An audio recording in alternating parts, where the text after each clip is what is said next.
اچھا ایک بات آپ کو نا اس میں سے دکھانا چاہتا ہوں کہ یہ مرزا صاحب حدیثاں کٹا بھی دیں دے تے بتا بھی دیں دے حدیثاں نو کٹا بھی دیں تھے. یہ جو آپ ہم نے صفحہ نکالا ہوا ہے نا اس میں سے ایک حدیث پڑھ کے سناؤں آپ کو. یہ ایک حدیث ہے آپ نکالیں صحیح بخاری 37 نمبر حدیث. لہذا سیدنا علی عثمان کی شہادت کے بعد سیدنا علی سے بڑھ کر کوئی شخص خلافت کا حقدار نہیں تھا، اس لیے صحابہ نے علی کو عثمان کے بعد خلیفہ. یہ کہاں لکھا ہوا ہے؟ بخاری میں لکھا ہے نا؟ کڈواں پڑھا لکھا ہے آخر تو پڑھو.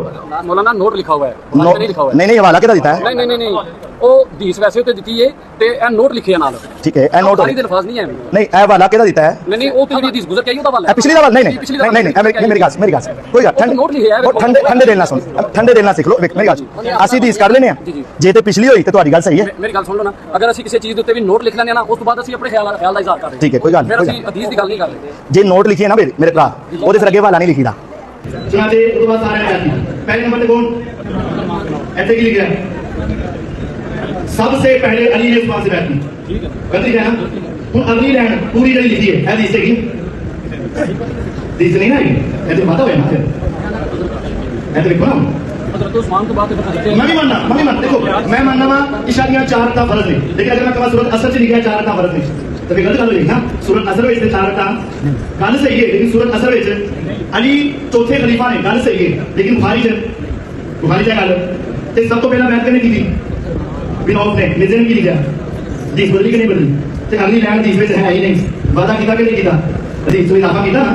تو میرے بھائی ایسے ایک نہیں اگر تو کہنا منو 101 غلطیاں لکھا میں دن 102 حدیثاں نو بدلیا بدلیا گھاٹا وعدہ تبدیل کیتا اس کتاب سے. اور یہاں میں ایک اور پوائنٹ کلیئر کر دوں. بعض لوگوں نے کہا جی آپ نے یہ جھوٹ حضرت علی پہ باندھ دیا ہے کہ حضرت علی نے پہلے بیعت کی ہے. جھوٹ نہیں باندھا. وہ کہتے ہیں عبد الرحمن بن عوف نے پہلے کی ہے. اے جے نہ دماغ ہاں کلپ بنائے ہوئے مولویوں نے میرے خلاف وہابیوں نے. یار مجھے بتائیں دنیا کے کس قانون میں جج پارٹی ہوتا ہے؟ جج پارٹی ہوتا ہے. عبد الرحمن بن عوف جج تھے. عبد الرحمن بن عوف کا حضرت عثمان کی بیعت کرنا پہلے بندے کی بیعت نہیں تھی کیونکہ وہ تو فیصلہ سنانے والے تھے. پارٹی کون تھا؟ حضرت علی کو خلیفہ بنانے والے اور حضرت عثمان کو خلیفہ بنانے والے. یہ دو پارٹیاں تھیں. علی بھائی ایک بریلوی شاہ صاحب آپ پر بہت اعتراض. میرے پہ تم ایک کیا بے شمار کرتے ہیں اس میں کیا. اگر ہم حضرت علی کے دور پر ہوتے تو ان کے مخالف پر یہ تو میں اس کا جواب دے چکا ہوں نا میرے بھائی. انہوں نے بھی یہی کرنا تھا. یعنی حضرت علی کے زمانے میں آپ نے نیوٹرل ہو جانا تھا. کہتے ہیں نا جی حضرت علی کے ہم نے ساتھی ہونا تھا تو حضرت علی کے جب ساتھی ہونا تھا تو حضرت علی کی بات نہیں ماننی تھی. حضرت علی نے آپ کی ڈیوٹی لگانی تھی نا کہ منڈو انہاں نوں تو پھر تسی کہنا سی میں تہاڈی گل نہیں مننی. بالکل سمپل بات ہے جو ہم نے کی ہے. اس میں کون سی غلط بات ہے؟ ویسے تو آپ کہتے ہیں میں حضور کے زمانے میں ہوتا تو کبھی قدموں سے لپٹتا تو کبھی تیری وہ چھڑی ہوتا تو تیری جی میں جوتی ہوتا تو میں مدینے کی ذرے ہوتا اور فلانا ہوتا. آگے بھی ٹورو نا کچھ کرنا کچھ بھی نہیں سی خالی نعرے مارنے سمجھے. تو یہ بات بالکل ٹھیک ہی ہے. اس میں کوئی غلط بات نہیں ہے. Simple formula. لیکن یہ بات چبھی اس لیے ان کو وہ کہتے ہیں اس کا دماغ کدھر گیا ہے. یہ بات ان کو چبھی ہے. ادروائز تو کوئی مسئلہ نہیں ہے. آج بھی آپ کسی سنی بریلوی دیوبندی اہل حدیث شیعہ سے پوچھ لیں کہ حضرت علی حق پہ تھے. ہاں جی حق پہ تھے. حق کا ساتھ دینا چاہیے جی دینا چاہیے. پھر اس سے اگلا سوال کریں کہ حضرت علی کے زمانے میں اگر ہوتے تو آپ کس کی بیعت کرتے؟ کہتے جی حضرت علی کی. اور حضرت علی جب حکم دیتے کہ یہ میرے مخالفین کے خلاف تلوار اٹھاؤ تو تم کیا کہتے ہیں میں نے تمہاری بات نہیں ماننی تو بیعت ہی ٹوٹ جاتی. جاہلیت کی موت آپ مرتے. یہی ہونا تھا نا. تو انہوں نے کیا کہنا تھا؟ ہاں جی بالکل اٹھاتے. تو تلوار صرف خوارج پہ تو نہیں حضرت علی نے اٹھائی ہے, اہل شام پہ بھی اٹھائی ہے, اہل صفین پہ, اہل جمل کے اوپر. اس میں غلط بات کون سی ہو گئی ہے؟ نہیں آپ کیسے بھئی, ہم نے کہا ہم اس زمانے میں ہوتے تو اس زمانے میں تو ہم خود صحابی ہوتے اور اس کے بعد آپ کو تو ہم یہ کہیں گے جب دو صحابہ آپس میں لڑ پڑے تو آپ تو نہیں بول سکتے. تو ایک صحابی انجینئر کو ایک 14ویں صدی کا مولوی کیسے پوچھ سکتا ہے؟ نیچرل بات ہے نا آپ کی ڈاکٹرن میں.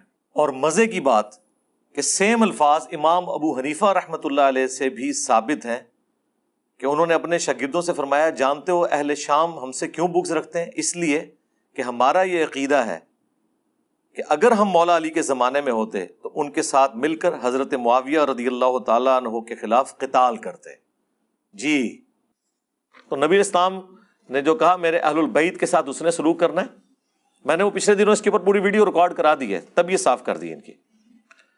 صحیح مسلم 7035 آف کیمرہ جواب دیں۔ نہیں جی، میں نے آف کیمرہ وہی کہنا ہے جو ان کیمرہ کہنا ہے۔ منافقین کے نام جب حضرت حذیفہ ابن یمان کو بتائے گئے تو عمار ابن یاسر کو بھی وہ نام نہیں پتا تھے، تو جو نام عمار ابن یاسر کو نہیں پتا وہ نام میں آپ کو کیسے بتا سکتا ہوں؟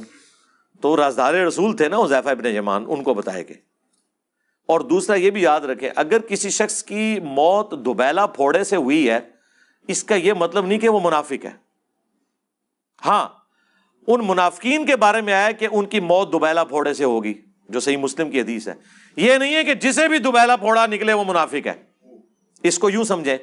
نبی علیہ السلام نے بخاری مسلم میں خوارج کی نشانی بتائی کہ وہ سر منڈائیں گے۔ اب اس کا کیا مطلب ہے کہ جو سر منڈائے وہ خوارجی ہو جائے گا؟ نہیں، مولا علی بھی منڈواتے تھے۔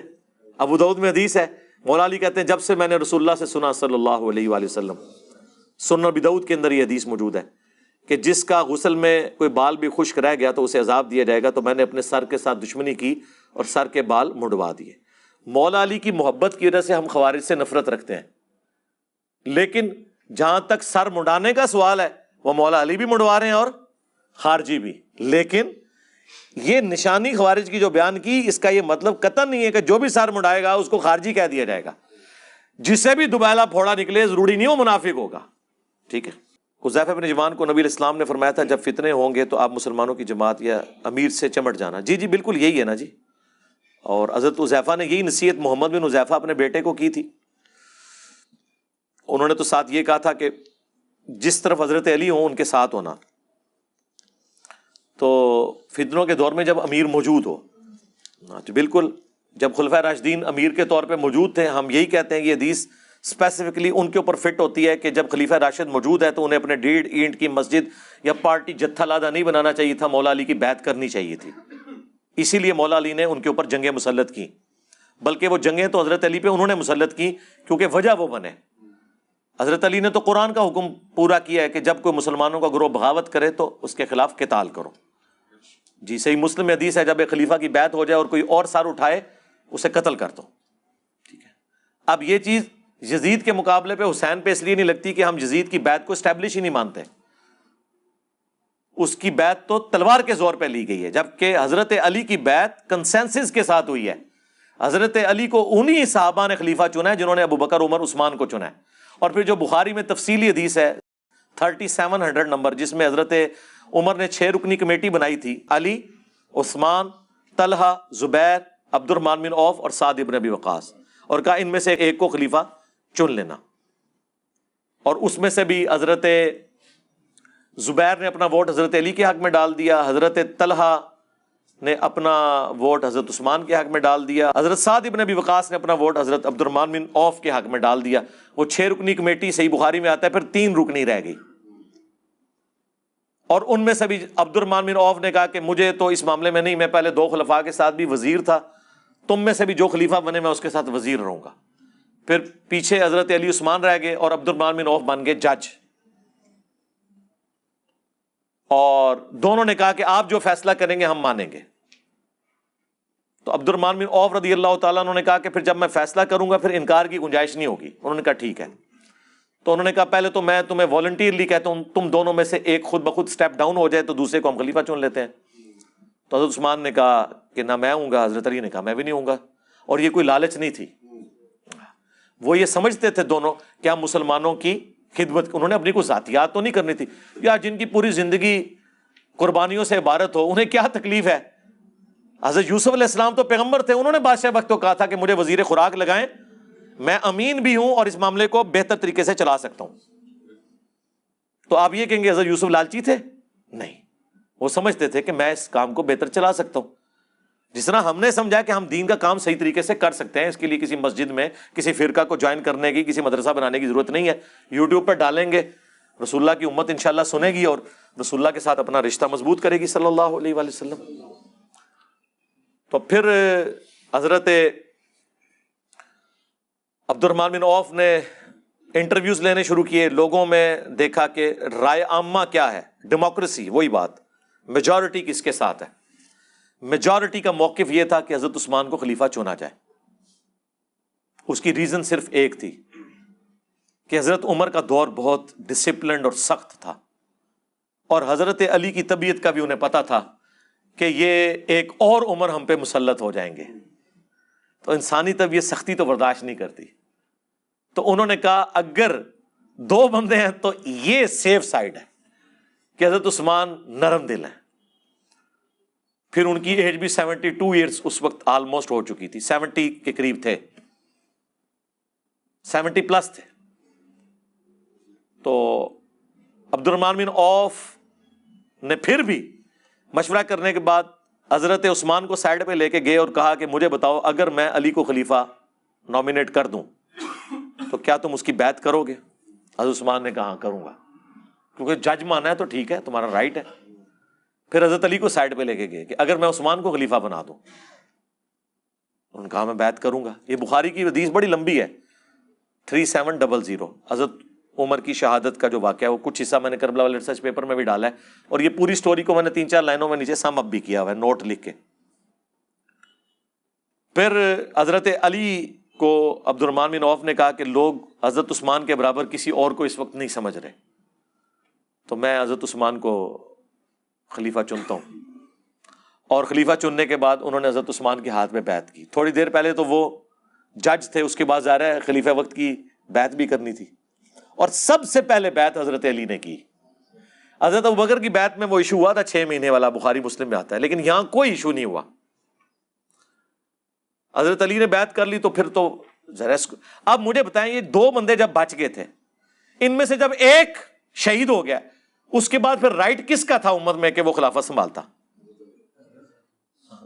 تو یہ کہنا کہ جی حضرت علی کو ان لوگوں نے خلیفہ چنا جو ان میں سے کچھ لوگ قاتلین عثمان بھی تھے، جی ایسے لوگ بھی تھے، اس لیے کہ ایک ہی بندہ تھا جس کے اوپر حضرت عثمان کے مخالفین بھی کہتے تھے کہ یہ بندہ اپرائٹ ہے، اور حضرت علی کے حامی بھی انہی کو اپرائٹ سمجھتے تھے. اس میں حضرت علی کی کون سی ایسی برائی والا معاملہ ہو گیا؟ آج اگر جسٹس فائز عیسیٰ کی تعریف عمران خان صاحب کر رہے ہیں اور یہ کہہ رہے ہیں ان کے خلاف کیس میں نے نہیں، مجھ سے کسی نے بنوایا تھا، مخالفین تو پہلے ہی کہتے ہیں وہ اپرائٹ جج ہے، تو اس کے اوپر آپ کسی کو ٹانٹ کریں گے؟ تو حضرت علی کو اگر اپرائٹ ان کے حامی اس وقت مانتے تھے اور مخالفین بھی کہتے تھے کہ ہاں یہ بندہ ہے، اور اس سے بڑھ کر وہ 6 رکنی کمیٹی میں آخر میں 2 بندوں میں وہی ایک بچے ہوئے تھے، تو میرے خیال میں تو ضرورت بھی نہیں تھی مشورے کی. لیکن اس کے باوجود آپ دیکھ لیں حضرت علی کی للہیت. اور یہاں میں ایک اور پوائنٹ کلیئر کر دوں. بعض لوگوں نے کہا جی آپ نے یہ جھوٹ حضرت علی پہ باندھ دیا ہے کہ حضرت علی نے پہلے بیعت کی ہے. جھوٹ نہیں باندھا، وہ کہتے ہیں عبد الرحمن بن عوف نے پہلے کی ہے. اے جے نہ تھا دماغ، ہاں کلپ بنائے ہوئے مولویوں نے میرے خلاف، وہابیوں نے. یار مجھے بتائیں دنیا کے کس قانون میں جج پارٹی ہوتا ہے؟ جج پارٹی ہوتا ہے؟ عبد الرحمن بن عوف جج تھے. عبد الرحمن بن عوف کا حضرت عثمان کی بیعت کرنا پہلے بندے کی بیعت نہیں تھی، کیونکہ وہ تو فیصلہ سنانے والے تھے. پارٹی کون تھا؟ حضرت علی کو خلیفہ بنانے والے اور حضرت عثمان کو خلیفہ بنانے والے، یہ 2 پارٹیاں تھیں. تو سب سے پہلے بیعت پھر حضرت علی کی بنتی ہے. اور حضرت علی کا بیعت کرنا یہ میں نے اس لیے لکھا تھا کہ تاکہ کوئی غالی رافضی اعتراض نہ حضرت عثمان کی خلافت کے اوپر، کہ حضرت علی نے اس کو ایکسیپٹ کیا، سب سے پہلے ایکسیپٹ کیا. اب اس طرف آ جائے. اس کے باوجود کہ آپ سب سے زیادہ حقدار تھے حضرت عثمان کے بعد، اور حضرت عثمان کی بھی للہیت دیکھیں، صحیح بخاری میں آتا ہے جس سال انہوں نے آخری حج کیا جس کے بعد وہ شہید ہوئے ہیں، حضرت عثمان کی نکسیر پھوٹ پڑی تھی، صحیح بخاری میں آتا ہے، اور طبیبوں نے آپ کو کہا کہ آپ بچیں گے نہیں. تو اس وقت کئی لوگوں نے زور لگایا کہ آپ نہ اپنا خلیفہ کسی کو بنا دیں. حضرت عثمان نے کہا نہیں، یہ کام میں نہیں کروں گا. اگر حضرت عثمان کے دماغ میں کوئی فطور ہوتا نعوذ باللہ تو اس وقت کسی کو اپنی جگہ خلیفہ نامینیٹ کر سکتے تھے. انہوں نے نہیں کیا. انہیں پتا تھا کہ یار یہ تو بات غلط ہے، یہ تو ملوکیت والا معاملہ ہے. تو حضرت عثمان کی شہادت کے بعد جب حضرت علی کی بیعت ہوئی ہے تو آپ دیکھیں حضرت علی کے لیے کوئی ووٹنگ کرانے کی ضرورت ہی نہیں تھی، وہ حضرت عمر کی کمیٹی میں سے ایک بندہ بچا ہوا تھا. مجھے بتائیں حضرت عمر اگر قبر سے نکل آئے حضرت عثمان کے زمانے میں اور انہیں بتایا جائے کہ آپ کے بعد یہ 6 رکنی کمیٹی 2 میں رہ گئی تھی، ان میں سے یہ تیسرا ہے، تو وہ کہیں گے چوتھا، تو پھر یہی ہونا چاہیے، اور تو کوئی نہیں بچا، کیونکہ وہ 3 تو پہلے ہی دستبردار ہو چکے ہیں۔ لیکن پھر بھی حضرت علی مسجد نبوی میں آئے۔ حضرت علی جیسی بیعت کسی خلیفہ کی نہیں ہوئی ہے، بند کمروں میں نہیں ہوئی بیعت، چند لوگوں نے نہیں چنا۔ حضرت علی نے مسجد نبوی میں آگے خطبہ دیا، انہوں نے کہا یہ خلافت کا بوجھ میرے اوپر ڈال رہے ہیں، یعنی میری زبان میں آپ سمجھیں کہ کام تے بگاڑ بیٹھے نے بنو امیہ دے گورنر، ان میرے گاٹے فٹ کر لگے جے، میں اس حق میں نہیں ہوں کہ اس بار کو اٹھاؤں، تم طلحہ زبیر ان میں سے کسی کو خلیفہ چن لو، کیونکہ عبد الرحمن بن عوف تو فوت ہو چکے تھے حضرت عثمان کے دور میں، سعد ابن ابی وقاص ویسے کوئی انٹرسٹ نہیں رکھتے تھے، وہی ایک اس کمیٹی میں سے تھے، یا سعید ابن زید تھے، ان کو تو حضرت عمر نے بھی کمیٹی میں شامل نہیں کیا، عشرہ مبشرہ میں سے، کیونکہ وہ بہنوئی تھے حضرت عمر کے۔ ان میں سے کسی ایک کو خلیفہ چن لو، میں تینوں خلفاء کے ساتھ وزیر رہا ہوں، میں اس کے ساتھ بھی وزیر رہوں گا۔ لوگوں نے کہا نہیں حضرت، خود حضرت طلحہ زبیر یہ کہہ رہے ہیں کہ آپ کے لیول کا اس وقت کوئی ہے نہیں ہے کہ جو امت کو سنبھال سکے، کیونکہ جو مخالفین ہیں نا حضرت عثمان کے، وہ بھی آپ کے علاوہ کسی کے اوپر راضی نہیں ہوں گے۔ اندازہ کریں ان دنوں میں، الموطا امام مالک میں، مصنف عبد الرزاق میں ملتا ہے، جب عید کی نماز کا وقت آیا تو حضرت علی عید کی نماز پڑھانے کے لیے نکلے، حضرت عثمان کو تو نہیں وہ نکلنے دیتے تھے، مسجد میں بھی انہوں نے قبضہ کیا ہوا تھا، حضرت علی کے پیچھے نماز وہ پڑھ لیتے تھے، ظاہر حضرت علی کا ایک سٹیٹس بھی تھا نا اہل البیت ہونے کی وجہ سے، اور پھر وہ مخالفین بھی، ان میں سے کئی صحابہ بھی تھے، اصحاب شجرہ بھی تھے، بہرحال جو ایکٹیویٹی ہوئی وہ تو غلط کی، ہم تو اس میں حضرت عثمان کے ساتھ ہیں الحمدللہ۔ بہرحال حضرت علی نے اس وقت کہا کہ میں تینوں کے ساتھ رہوں، چوتھے کے ساتھ بھی رہوں گا، صاحب نے کہا نہیں حضرت آپ، لیکن ان کو پتہ نہیں تھا کہ کس بندے کو اپنے اوپر خلیفہ نامینیٹ کر رہے ہیں، زیرو ٹالرنس۔ یہ تو اسی طریقے سے کہ پاکستان کے سارے مدارس اور بورڈ انجینئر مدنی مرزا کے حوالے کر دیے جائیں، پھر میں ان کی ڈگریاں چیک کروں گا اور بتاؤں گا کہ کون ڈگری کا اہل ہے کون نہیں، جو قرآن و سنت کو مانتا ہی نہیں اس نے ڈگری لے کے کیا کرنا ہے، زیرو ٹالرنس۔ حضرت علی نے وہاں ایک جملہ بولا تھا جو تاریخ میں کوٹ کیا جاتا ہے، انہوں نے کہا تھا یا عدل ہوگا یا گوشہ نشینی ہوگی، اگر میں گوشہ نشین ہوں گا تو پھر تمہارے معاملات تم خود دیکھو، لیکن اگر مجھے خلیفہ چنو گے پھر میں عدل سے کام لوں گا، پھر میں گوشہ نشین نہیں ہوں گا، ہاں پھر میں با اختیار وزیر اعظم ہوں گا، پھر میں کسی کے اشاروں پہ کچھ نہیں کروں گا۔ یہ وہ والی بات آج کی لینگویج میں آپ کو سمجھا رہا ہوں، خلیفہ کا مطلب پھر یہ ہے کہ پھر میرا ہر آرڈر مانا جائے گا۔ لوگوں نے کہا جی حضرت بالکل، تو پھر پہلا ایگزیکٹو آرڈر جو تھا نا وہ یہ تھا کہ حضرت عثمان کے سارے گورنر معزول، جن کی وجہ سے یہ رعایا خلیفہ راشد کے خلاف ہو گئی، جس میں خلیفہ راشد کا قصور نہیں تھا، ان گورنروں کا قصور تھا، اور ہو گئے سارے معزول سوائے معاویہ بن ابی سفیان کے۔ اسی لیے پھر حضرت علی نے جنگ صفین ان سے لڑی، ان کی جگہ سالم بن حنیف کو گورنر شام بنا کے بھیجا تھا، باقی سب کے سب معزول کیے، اور بدری صحابہ کو، سینئر اصحاب کو انہوں نے خلیفہ لگایا، انصار کو، جن کے بارے میں بخاری مسلم میں حدیث ہے، انصار میرے بعد اور لوگوں کو تم پر ترجیح دی جائے گی، صبر کرنا یہاں تک کہ حوض کوثر پہ آ کے مجھے ملنا۔ ہاں حضرت علی نے انصاری صحابہ کو فرنٹ پہ لے کے آئے، تو ظاہر ہے کہ مجھے بتائیں جو پوسٹوں میں بیٹھے ہوئے تھے ان کو کہاں حضرت علی اعظم ہو سکتے تھے؟ یا ایک پرائم منسٹر آ کے کوئی ایسی ایکٹیویٹی پرفارم کر دے کہ کسی 2 نمبر آدمی کو اس کی بڑی پوسٹ سے ہٹا دے تو اس وزیر اعظم کی اپنی کرسی جو ہے وہ خطرے میں پڑ جاتی ہے۔ کسی مافیا کے ساتھ مقابلہ کرنے کی کوشش کرے، اس کی اپنی کرسی سٹیک پہ لگ جاتی ہے۔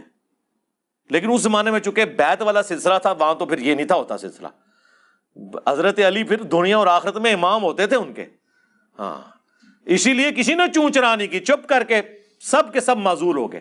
ایک نے کی، حضرت علی پھر پہنچ کے اس کو کچلنے کے لیے، وہ تو انہوں نے قرآن نیزوں پہ اٹھا لیے، وہ پوری تحکیم کا ایشو ہوا، وہ ویڈیو ریکارڈ ہو چکی ہے انشاءاللہ تعالیٰ، کچھ دنوں میں انشاءاللہ اپلوڈ ہو جائے گی ہم نے، اور جس طریقے سے انہوں نے کیا، ورنہ تو کام تو ہو گیا تھا، مالک اشتر تو امیر شام کے خیموں تک پہنچ چکے تھے، بس ایک نعرہ حیدری رہ گیا سی.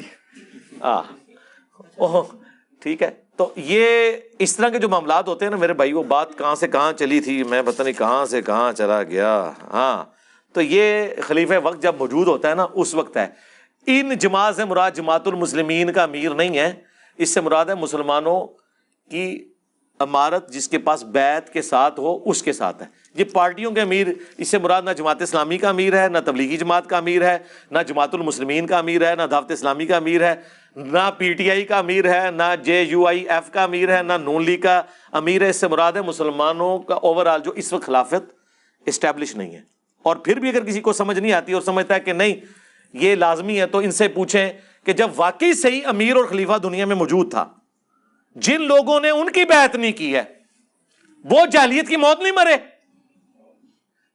ٹائم قیامت تک یہ جواب دینا. اور واقعی یہاں جتنے جماعت المسلمین والے آئے ہیں نا، وہ پھر میں نے میری کرامت ہے، میں کہا تسی مڑ کے تھے آنا ہی نہیں، پتھر ہو جاؤ گے کہ منو حکم چاہیے امیر شام دے بارے کہ جنہیں واقعی خلیفہ وقت دی بیعت نہیں کی تو وہ جاہلیت کی موت نہیں مرا. اور اگر وہ نہیں مرے نا اوریجنل خلیفہ کی بیعت نہ کر کے، تو تواڈے جعلی خلیفہ، تواڈے جعلی امیر انہوں نے نہ مان کے اسی کوئی جعلیت کی موت نہیں پہ مردے جنہوں نے اوریجنل نو نہیں منیا.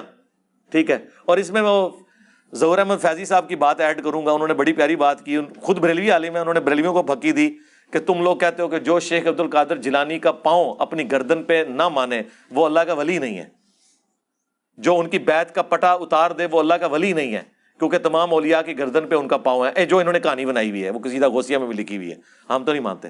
انہوں نے کہا کہ جو عبد القادر جیلانی کی بیعت نہ کرے، ان کا پاؤں اپنی گردن پہ نہ مانے، اس کو کہتے ہو کہ تمہاری گردن پہ خنزیر کا پاؤں اور تو مردود بارگاہ.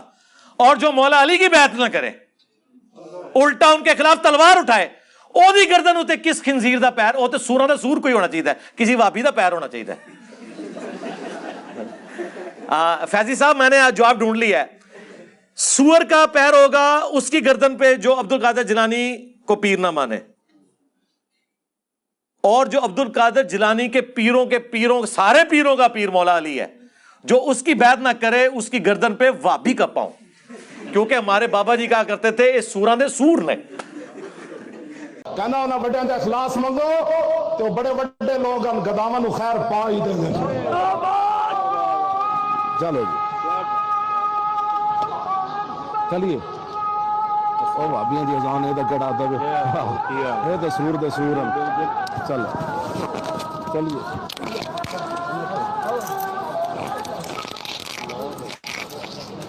دیکھیں ہم الحمدللہ ٹائم ملنے پہ دیکھیں، جب مسئلہ کوئی قرآن میں حدیث میں موجود نہ ہو پھر بزرگوں کے اقوال سے اخذ کرنا چاہیے نا. ہاں تو کوئی قرآن حدیث مجھے نہیں ملی تھی تو میں نے پھر خادم رضوی صاحب کے فرامین سے لیا کہ ہاں سور سے کوئی بڑی چیز چاہیے تھی تو نہیں مانتے یار. ایک تسبیح میں پرویا ہوا جو ہے وہ ایک اتحاد بن چکا ہوا ہے. ہمارے مطالبات آپ کے سامنے ہیں. ہم آپ کو بارہا یہ کہہ چکے ہیں کہ اہل حدیث دیوبندی اور بریلوی اتحاد ایک تسبیح کی طرح ہو چکا ہے، ایک قوت اور طاقت بن چکا ہے. تو تسبیح بھی جڑا وڈے والا دانا سی نا، ظاہر باقی تو چھوٹے چھوٹے نے نا. سب سے بڑا بریلوی والا تھلے مراب ہوتا ہے نا، یہ بریلوی نے. ہاں باقی تو بیچارے چھوٹے چھوٹے دانے نے، بلکہ وہ 33 کے بعد ایک جو دانا آتا ہے نا چھوٹا سا، وہ وابی نے. ٹھیک ہے، وہ تو ہے ہی تھوڑے نے نا. تو ایک تسبیح میں پرویا ہوا. جی بھائی ایک اس پہ کلیریفائی مزید کر دیں، آپ نے ڈیٹیل بتائی نا. جو حضرت عبد الرحمن بن عوف رضی اللہ عنہ کے جج بننے کا آپ نے بتایا نا سر، اس میں ایک روایت پیش کی جاتی ہے کہ حضرت عبد الرحمن بن عوف رضی اللہ عنہ نے بطور جج فرمایا کہ آپ دونوں میں سے یہ شرط ہوگی کہ آپ سیرت شیخین پہ چلیں گے، سنت شیخین پہ. تو حضرت مولا علی علیہ السلام نے فرمایا کہ میں صرف سنت رسول پہ چلوں گا. یہ صرف ایسی مطلب ایک ہوائی روایت ہے یا کوئی حدیث ہے؟ بخاری میں تو الفاظ موجود نہیں ہیں لیکن باقی کتابوں میں ہے ایسی بات. تو یہ کوئی غلط بات تو انہوں نے نہیں کی تھی. سیرت شیخین پہ چلنا تو ضروری نہیں تھا نا. سیرت شیخین پہ چلتے تو اجے تمتع پہ بندی لگا دیتے. تو حضرت علی کا کہنا یہ تھا کہ میں اس چیز کا پابند نہیں ہوں کہ اگر انہوں نے کوئی اپنے زمانے میں ایسے ڈیسیژن کیا تو میں انہیں کنٹینیو کروں. یہ بات تو آپ حضرت ابو بکر عمر کے سامنے بھی رکھیں تو وہ بھی یہی کہیں گے. انہوں نے کب کہا کہ آپ نے ہماری سیرت پہ عمل کرنا ہے. ٹھیک ہے، یہ تو میرے جیسا ایک بندہ جو گناہگار آدمی ہے، آپ مجھے آگے کہنا کہ جی میں نے آپ کے اوپر نہیں چلنا، میں نے قرآن و حدیث کے مطابق چلنا ہے، تو مجھے تو برا نہیں ماننا چاہیے، قرآن و سنت کو لے کے چلنا ہے نا۔ تو یہ ریزن نہیں تھی جو وہ لوگ کہتے ہیں نا کہ وہ حضرت علی چونکہ ایک تھوڑے ہارڈ لائنر تھے، تو اس وجہ سے لوگ ڈرتے تھے کہ جی شاید کچھ اور ہی نہ ہو جائے مسئلہ۔ اگر یہی مسئلہ ہوتا تو چوتھے خلیفہ بھی نہ ان کو لوگ مننے دیتے، یہ وجہ نہیں تھی، وجہ وہی تھی جو میں نے آپ کو بتائی ہے۔ اور یہ غیر مسلم لکھتے ہیں اسلامی تاریخ میں کہ اگر حضرت عمر کے بعد حضرت علی کو خلیفہ چن لیا جاتا تو مسلمانوں کو ایک عمر اور مل جاتا۔ یہ غیر مسلموں نے اسلامک ہسٹری کے اوپر کامنٹس کیے ہوئے ہیں، ٹھیک ہے۔ تو بیسیکلی وجہ وہی تھی کہ وہ حضرت عمر والی سختی کو کنٹینیو نہیں رکھنا چاہتے تھے۔